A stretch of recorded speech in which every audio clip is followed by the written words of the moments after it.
위키드 하면 어떤 것이 떠오르시나요? 흔히 사악한이라는 영어 단어가 떠오르시는 분도 계실 테고, 아니면 저처럼 뮤지컬 위키드를 먼저 떠올리시는 분들도 계실 테죠. 뮤지컬 위키드를 떠올리시는 분들은 아마 초록마녀 엘파바를 자연스레 떠올리실 겁니다. 네, 맞아요. 뮤지컬 위키드는 21세기 메가 히트작으로 불리는 작품인 만큼 그 등장인물 초록마녀는 위키드라는 단어의 상징이 됐죠. 그래서 뮤지컬 위키드를 대표하는 포스터엔 항상 사악한 미소를 짓고 있는 초록마녀의 모습이 담겨 있고요. 그럼 뮤지컬 위키드에 대해 자세히 알아볼까요? 네, 뮤지컬 위키드는 오즈의 마법사를 유쾌하게 뒤집은 그레고리 맥과이어의 소설 사악한 서쪽마녀의 생애를 뮤지컬로 옮긴 작품입니다. 오즈의 마법사 속 서쪽마녀 엘파바는 왜 나쁜 마녀가 됐을까? 라는 상상에서 시작되는 거죠. 작사가 겸 작곡가인 스티븐 슈왈츠가 작사와 작곡을 맡았고 극본가는 위니 홀츠먼입니다. 이 스토리는 원작 소설과 상당한 차이가 있는데요. 이 뮤지컬의 주요 내용은 소설의 내용 중에서도 엘파바와 글린다의 우정과 성장 스토리를 중점으로 담아내고 있죠.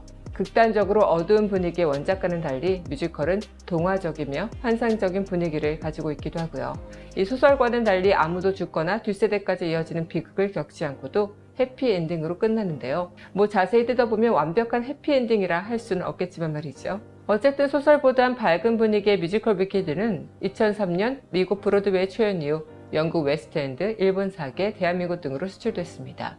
원작 소설보다 더한 인기를 끈 뮤지컬 위키드는 2000년 중반부터는 가장 인기 있는 뮤지컬로 꼽히기도 했고요. 말 그대로 초특급 히트작이라 오랫동안 브로드웨이에서 흥행 순위 1위를 사수하고 있었지만 2012년 2월에 더 북 오브 몰몬이라는 뮤지컬에게 마침내 1위 자리를 내주고 말았습니다. 그래도 여전히 브로드웨이에서 손꼽히는 최고의 인기작임엔 분명합니다. 또 2012년 오리지널 캐스트 한국 내한 공연, 2013년, 14년 한국 라이선스 초연 공연, 2016년 대구, 서울 한국 라이선스 공연이 이뤄졌죠. 지난 6월에도 라이선스 공연이 있었는데요. 저도 2013년 국내에서 라이선스 공연이 첫 선을 보인 후에 8년 만에 위키드를 다시 보게 됐습니다. 이번에 보면서 지난번에 느끼지 못했던 것들을 느껴보기도 했고요. 미처 알아채지 못했던 부분들도 세심하게 보게 됐어요. 그렇다면 뮤지컬 위키드 속으로 좀 더 면밀히 들어가 볼까요?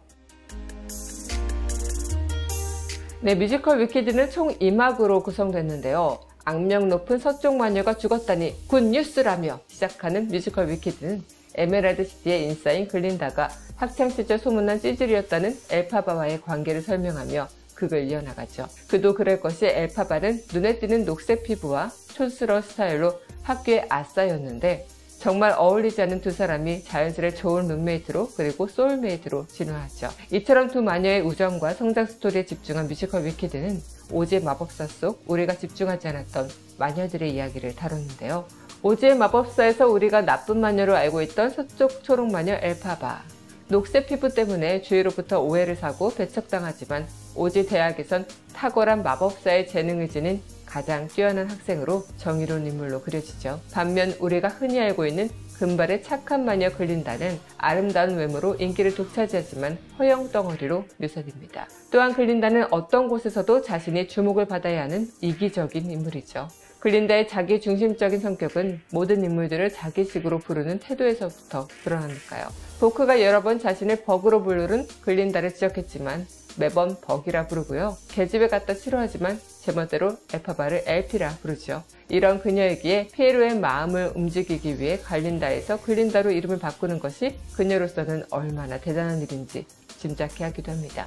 어쨌든 이렇게 다른 두 사람이 가장 친한 친구가 되는데요. 소울메이트가 된 두 사람은 에메랄드 시티로 떠났는데 초록색 피부로 남들과 다르다는 소외감을 가졌던 엘파바는 모든 것이 초록색으로 보이는 에메랄드 시티에서 처음으로 소외감에서 벗어났죠. 하지만 오즈는 엘파바의 마법을 이용해 동물 차별에 악용하려 하고 엘파바는 그에게 거역하며 도주하고 또 오즈는 엘파바를 사악한 서쪽 마녀로 선전하면서 대중이 그를 적대하게 만듭니다. 엘파바는 이렇게 오즈의 마법사 세계관 속의 사악한 서쪽 마녀가 된 것인데요.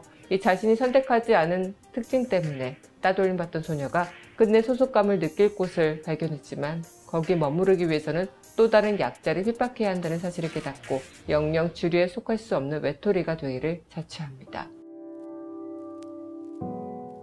네, 이러한 스토리의 전개는 넘버로도 알 수 있는데요. 처음 엘파바와 글린다는 너무도 다른 서로를 경계하며 What is this feeling을 부릅니다. 특히 이 넘버는 엘파바와 글린다가 각자 아버지에게 전화를 걸며 자신의 이상한 룸메이트를 소개하는 곡인데요. 이 둘의 차이를 극명하게 드러내는 넘버이기도 하죠. 또한 What is this feeling을 듣다 보면 두근두근 머리가 어질어질 얼굴이 붉어져 라는 가사가 나오는데요.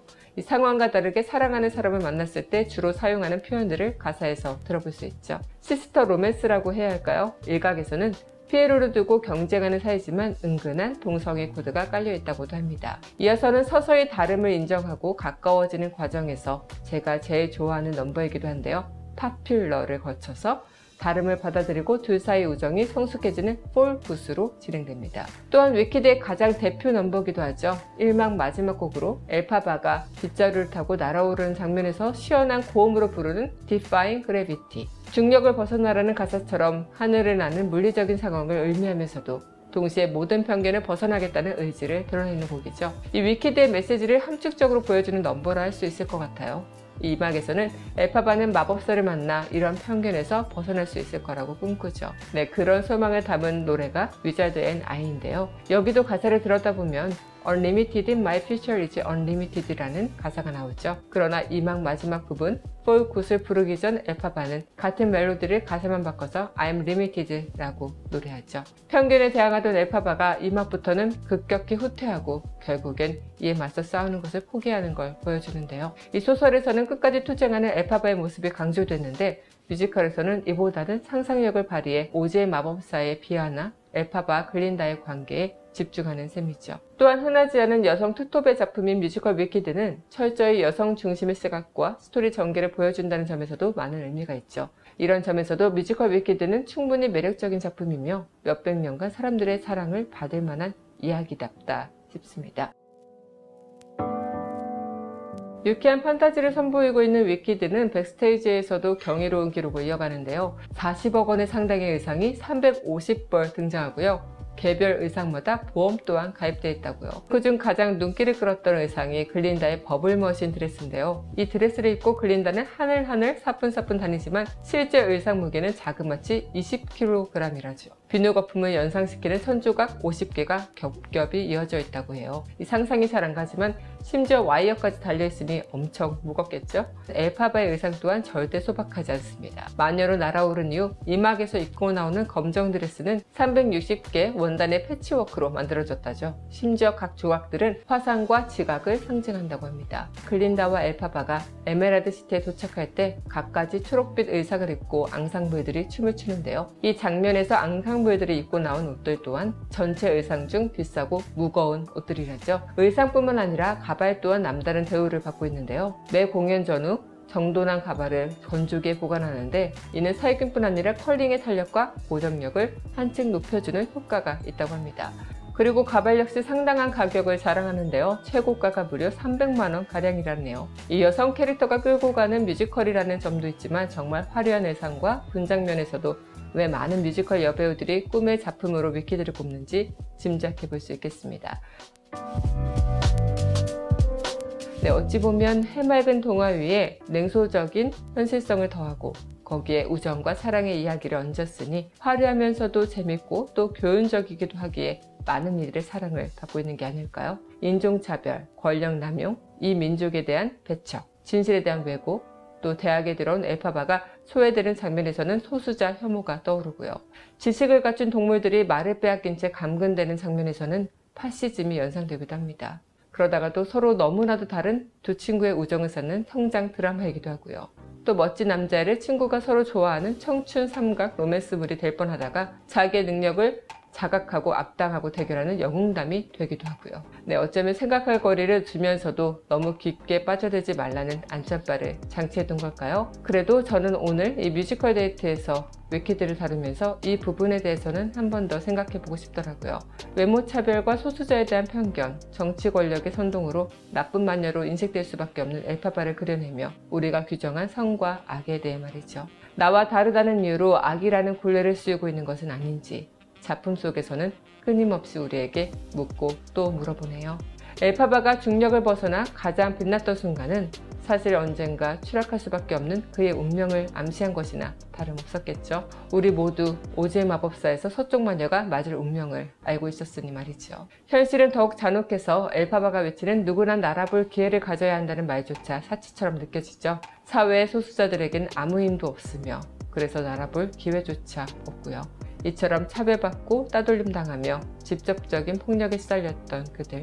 엘파바가 악인이 될 수밖에 없었던 이유는 사람들에게 받은 차별의 외로움에서 비롯되고 또 그의 마법에서 비롯된 불행들도 남모를 선의로 이뤄진 의도되지 않은 비극적인 결말이었죠. 이 과정에서 다름을 틀림으로 보는 단편적 사고방식에 대해 저는 또 어땠는가 다시금 성찰하게 됩니다. 여러분은 어떠셨나요? 엘파바는 떠났고 글린다가 새로운 지도자가 되었고 결국 엘파바가 저항하고 싸우려 했던 모든 것들은 아무것도 바뀌지 않은 채 제자리에 머물죠.